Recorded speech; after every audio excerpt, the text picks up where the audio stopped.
super or subspecialty of cardiothoracic surgery is already currently represented within our 3 hospitals at Emory. We're fortunate to have Dr. McKenzie as our new section leader in congenital and high expectations. Nicholson's had a remarkable level of achievement, high volume, geographically well situated to take care of a lot of southeastern children's problems with congenital heart disease, and our expectations for continued success are high.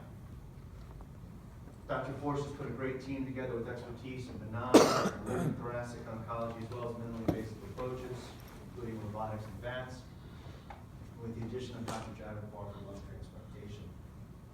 We have also room for growth in that area. Within cardiac, we could go through each one of these. Dr. Leschnauer, Dr. Chen, in aortic, Dr. Brani, structural, Murphy, robotics, Vega, transplant and heart failure, Drs. Miller, myself with complex coronary, and several of us involved in our arrhythmia program. So we have all the key pieces here in place, but we need to be focused on growing these programs, not necessarily focusing practices around individual providers. And I think that'll be very important if we look to move forward, because many of these individual providers are already at capacity. This is what everything looks like on a map. If you look at Atlanta and the Southeast, then we are the capital of the Southeast, and we are extremely well situated geographically. We have 11 million people in Georgia. If you look at all the bordering states, we have access to 60 million patients. We're not asking people to fly to Cleveland or Rochester for their care. We're asking them to come to Atlanta. Almost all of these patients are within a single tank of gas to our city, and if not, an extremely accessible airport, warm climate, etc. It's easy to look at our 3 different hospitals as markers of inefficiency or even as weaknesses, but if we leverage them as strengths for multiple points of access, take advantages of what each potential system can bring to the table, again, another potential for opportunities. And we need to be focusing around gaining referrals across boundaries of competition. We could talk about hospital acquisitions and purchases, but I don't think that's our purpose here. I think, again, just because we don't own a certain practice or hospital doesn't mean we don't have access to those patients. But we have to focus on providing things at Emory that are not provided amongst our competitors. There are very few cities whose growth trajectory looks like this. This is Atlanta. I don't need to spend a lot of time on this, but there are very few cities, almost none in the Northeast, and extremely, especially in the Midwest, that have this type of positive growth trajectory. So this is an enormous opportunity for us as far as growth in the future.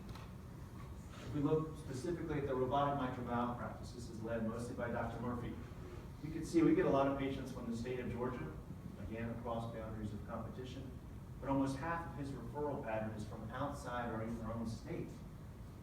And this is with a zero marketing strategy. This is word of mouth, patient to patient, patient to cardiologist referral. Imagine what is possible if we were able to educate and inform our colleagues in the surrounding states or counties what is possible. And my goal, what I'd like to be able to do is come back to you in 2 to 3 years, or 5, and take this name off and put each of those unique service lines on there, be able to show you the growth that we are able to achieve, at least focusing on our region first prior to moving into a national type presence. Now, those of you that saw this slide sort of begged me, please don't put this up. It's incredibly complicated. Nobody's going to understand it. And it is, and maybe I put it up here because I spent so much time making it. But the concept is the point that I wanted to get across. And it's this heart and vascular center teaming. This is specific to cardiac, but it also applies to thoracic as well. But I couldn't squeeze a whole other group of providers, pulmonary, thoracic, interventional pulmonary, into the slide. The concept is important. We need to be thinking about disease management strategies. We need to be thinking about teams of providers.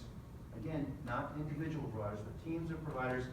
And the point of this is to show you that this is highly complex and dependent, not on just cardiac surgery, but it's also heavily dependent on cardiology, critical care, anesthesia, vascular surgery, each within its own separate disease management system. And if we focus on these types of efforts, I think we can be successful moving forward. This is just a simple example, something I put up because I obviously know intimately about this particular area. I'm not here to show you, look what we can do, and we have robotic cabbage and hybrid procedures, but if I were to ask you how many people outside of our Emory system know that this is the only place in the state of Georgia, and maybe even in the southeast, where each patient has this many options for the treatment of their coronary disease, would you be surprised to hear that almost no one does? So this is a huge opportunity. We need to grow the team, we need to expand our surgical services in a lot of these areas. We have to let people know what we're doing. Just another example. Again, the results of teamwork.